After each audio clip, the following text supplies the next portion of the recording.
বিমানে স্ত্রীর সঙ্গে ঝগড়ায় জড়িয়েছেন ফ্রান্সের প্রেসিডেন্ট ইমানুয়েল ম্যাক্রো। সম্প্রতি ভাইরাল হওয়া এক ভিডিওতে এ ঘটনা ধরা পড়ে। জানা গেছে, প্রেসিডেন্ট ইমানুয়েল ম্যাক্রো সম্প্রতি দক্ষিণ পূর্ব এশিয়া সফরের অংশ হিসেবে স্ত্রী ব্রিজিতকে সঙ্গে নিয়ে ভিয়েতনামে পৌঁছালে এই ঘটনা ঘটে।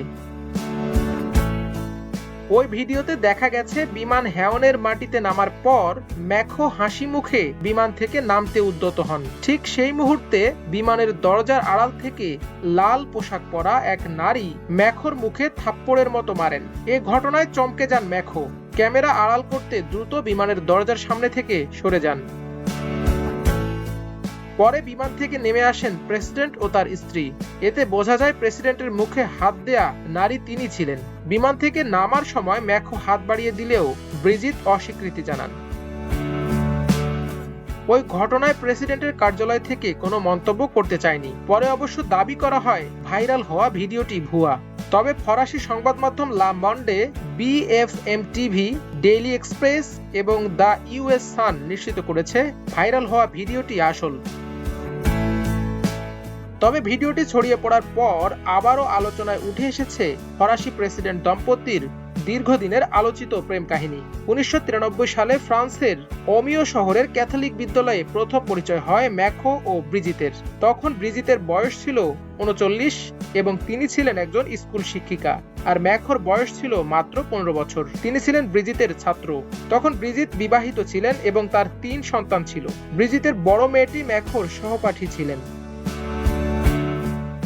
এই দম্পতিকে নিয়ে লেখা ফরাসি সাংবাদিক মায়েল ব্রুনের বই অনুসারে 1994 সালে ব্রিজিত ও ইমানুয়েলের সম্পর্ক পরিবারের নজরে আসে, যখন তারা দুজনকে একসঙ্গে পুলের পাশে রোদ পোহাতে দেখেন। পরে ব্রিজিত ও তার প্রথম স্বামীর বিচ্ছেদ হয়।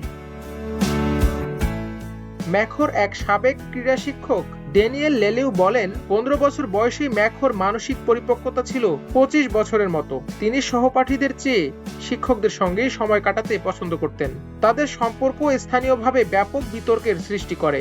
কেউ কেউ ব্রিজিতের পরিবারের ঠিকানায় বেনামি হুমকিপূর্ণ চিঠি পাঠাতো, কেউ বা তাদের বাড়ির দরজায় থুথু দিতেন। এক পর্যায়ে ম্যাক্রো প্যারিসে চলে যান উচ্চশিক্ষা নিতে। সে সময় ব্রিজিত ধারণা করেছিলেন হয়তো এই সম্পর্ক টিকবে না। তবে দূরত্বে থেকেও যোগাযোগ অটুট রাখেন দুজন।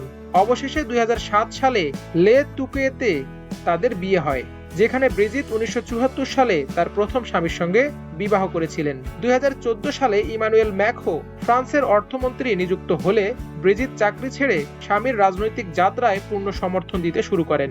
এক সাক্ষাৎকারে ব্রিজিত বলেন, জীবনের কিছু মুহূর্তে আপনাকে সঠিক সিদ্ধান্ত নিতে হবে। হ্যাঁ, আমরা একসঙ্গে সকালে নাস্তা করি, আমি আমার বয়স আর বালিরেখা নিয়ে, আর সে তার তারুণ্য নিয়ে। তবে এটাই বাস্তব। সম্প্রতি ভাইরাল হওয়া ভিডিও প্রসঙ্গে ম্যাক্রো বলেন, আমার স্ত্রী ও আমি মজা করছিলাম মাত্র, কিন্তু সেই মুহূর্তকে যেন বিশ্বব্যাপী কোনো দুর্যোগ হিসেবে তুলে ধরা হয়েছে। সবার শান্ত হওয়া উচিত। মাল্টিমিডিয়া ডেস্ক, আমার দেশ।